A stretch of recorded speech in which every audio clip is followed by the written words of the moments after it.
नगरपालिका कर्मचाऱ्यांच्या निवडणूक कामावर बहिष्कार, कर्मचाऱ्यांची सरकारसोबतची चर्चा निष्फळ, वेगवेगळ्या मागण्यांसाठी कर्मचाऱ्यांनी उपसला बहिष्कारासर। लाडकी बहीण योजना चुनावी जुमला नाही, लाडकी बहिणीचा पहिला हप्ता 17 तारखेला मिळणार, अजितदादांची माहिती। तर अजित पवारांनी मात्र मुख्यमंत्री माझी लाडकी बहीण म्हणणंच टाळलं। एकदा संधी देऊन बघा, जसा बोलतो तसा वागतो, कांद्यानं केला आमचा वांदा, लोकसभेतील पराभवावरून अजितदादांची कबुली। नांदेडमध्ये अशोक चव्हाणांचा दुहेरी धक्का, डीपी सावंत पुन्हा काँग्रेसमध्ये येण्यास इच्छुक, तर मिनल खदगावकरांचा अपक्ष लढण्याचा निर्णय। काँग्रेस पक्षाकडून विधानसभेसाठी 135 जागांची मागणी, तर महाविकास आघाडीच्या बैठकीत काँग्रेसचा प्रस्ताव, विदर्भ आणि मराठवाड्यातून जास्तीत जास्त जागांची मागणी। विधानसभा निवडणुकीच्या पार्श्वभूमीवर महाविकास आघाडीमध्ये हालचालींना वेग, महाविकास आघाडीच्या पश्चिम महाराष्ट्रातील जागांवर एकमत, काँग्रेस 3, राष्ट्रवादी शरदचंद्र पवार पक्ष 3, शिवसेना उद्धव बाळासाहेब ठाकरे पक्ष 2 जागा लढणार, सूत्रांची माहिती। प्रत्येक पक्षाकडे असलेल्या जागा त्यांच्याकडेच राहतील, जागा बदलण्याची गरज असेल तर सर्व पक्षांची तयारी, विधानसभेच्या जागा वाटपाच्या संदर्भात अजित पवारांचं सूचक विधान। उद्धव ठाकरेंच्या दिल्ली दौऱ्याचा आजचा तिसरा दिवस, उपराष्ट्रपतींच्या भेटीनंतर ठाकरे यांनी बाळामामा म्हात्रे, अरविंद केजरीवालांची घेतली भेट। शांतता रॅलीमध्ये दगडफेक करण्याची फडणवीसांच्या लोकांची इच्छा, दिलेली आश्वासनं पाळली नाही तर सरकार पाडणार, मनोज जरांगे पाटलांचा सरकारला पुन्हा एकदा इशारा। बांगलादेशात अंतरिम सरकार आज स्थापन होणार, मोहम्मद युनिस आज रात्री 8 वाजता घेणार शपथ, बांगलादेशचे लष्कर प्रमुख वकीर उज इमान यांची माहिती।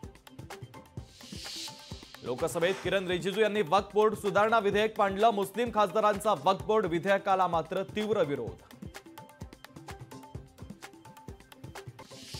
वकील राजू पाटलांच्या श्रीरंग बारणेंच्या खासदारकीवर आक्षेप, प्रचारामध्ये गैरप्रकार आणि मतांमध्ये तफावतीचा आरोप।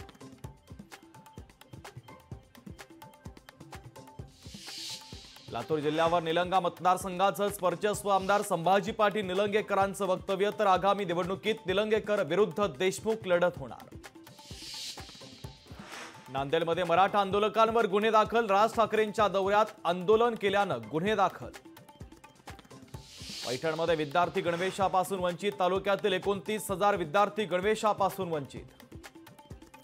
अमरावतीच्या जिल्हाधिकारी कार्यालयावर काँग्रेसचा विशाल मोर्चा, शेतकऱ्यांच्या विविध मागण्यांसाठी काँग्रेस रस्त्यावर।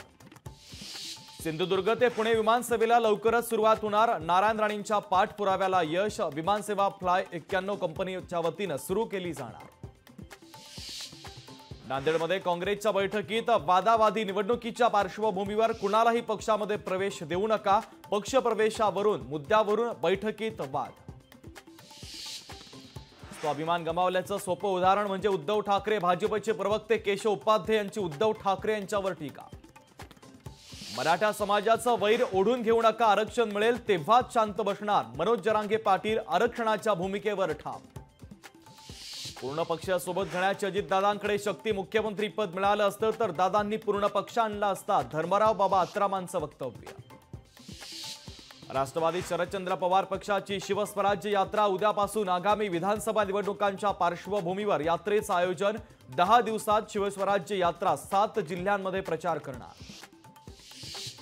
पोलिसांनी बच्चू कडूंच्या उद्याच्या मोर्चाची परवानगी नाकारली, मात्र बच्चू कडू छत्रपती संभाजीनगरच्या मोर्चावर ठाम। मुंबईकरांसाठी आनंदाची बातमी, मुंबई म्हाडातर्फे 2030 घरांसाठी सोडत जाहीर, ऑनलाईन अर्ज नोंदणीची प्रक्रिया उद्यापासून सुरू होणार। पुण्यामध्ये दाखल होता स्वप्नील कुसाळे, दगडूशेठ गणपतीच्या चरणी नतमस्तक, पॅरिस ऑलिम्पिकमध्ये कांस्य पदक कमावत स्वप्नील कुसाळेची कौतुकास्पद कामगिरी। अंतराळामध्ये अडकलेल्या सुनीता विल्यम्स यांच्या अडचणी वाढण्यास, सुनीता विल्यम्स यांना आणखीन काही महिने अंतराळातच राहावं लागणार।